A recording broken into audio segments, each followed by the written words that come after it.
SC రిజర్వేషన్లో creamy layer విధానాన్ని అమలు చేస్తూ అసెంబ్లీ పార్లమెంట్లో చట్టం చేయాలని దళిత వికాస సమితి రాష్ట్ర అధ్యక్షుడు కిన్నెర సిద్ధార్థ డిమాండ్ చేశారు. ఆదిలాబాద్ జిల్లా కేంద్రంలోని ప్రెస్ క్లబ్లో ఆదివారం ఏర్పాటు చేసిన మీడియా సమావేశంలో ఆయన మాట్లాడారు. ఈ విషయమై తాము ఆదిలాబాద్ నుంచి గద్వాల వరకు 40 రోజుల పాటు పాదయాత్ర చేపట్టనున్నట్లు వెల్లడించారు. రిజర్వేషన్ల ద్వారా లబ్ధి పొంది ఆర్థికంగా ఎదిగిన వారే మళ్లీ రిజర్వేషన్ ఫలాలు పొందుతున్నారన్నారు. అటువంటి వారు తమ పిల్లలకు రిజర్వేషన్లు వదులుకోవాలన్నారు. ఆ పనిని కొంతమంది చేస్తున్నారని వివరించారు.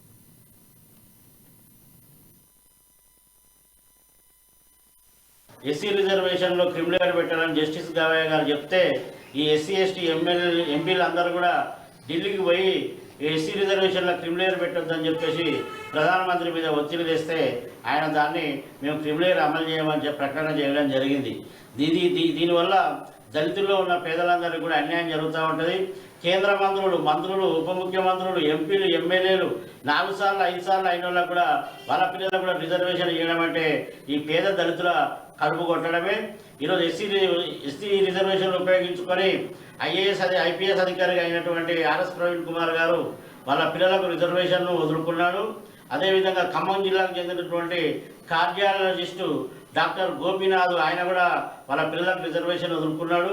వీళ్ళిద్దరిని ఆదర్శంగా తీసుకొని ఎస్సీ రిజర్వేషన్ల వల్ల సంపన్న వర్గంగా ఎదిగిన వాళ్ళందరూ కూడా వాళ్ళ పిల్లలకు రిజర్వేషన్ వదులుకోవాలని చెప్పేసి మేము డిమాండ్ చేస్తూ ఉన్నాము. ఎవరైతే ఎస్సీ రిజర్వేషన్ల క్రిమినల్ను వ్యతిరేకిస్తారో వాళ్ళందరూ కూడా మనవాదులే, దళిత ద్రోహులే. వాళ్ళందరికీ కూడా Ambedkar pay back to the society అని చెప్పారు.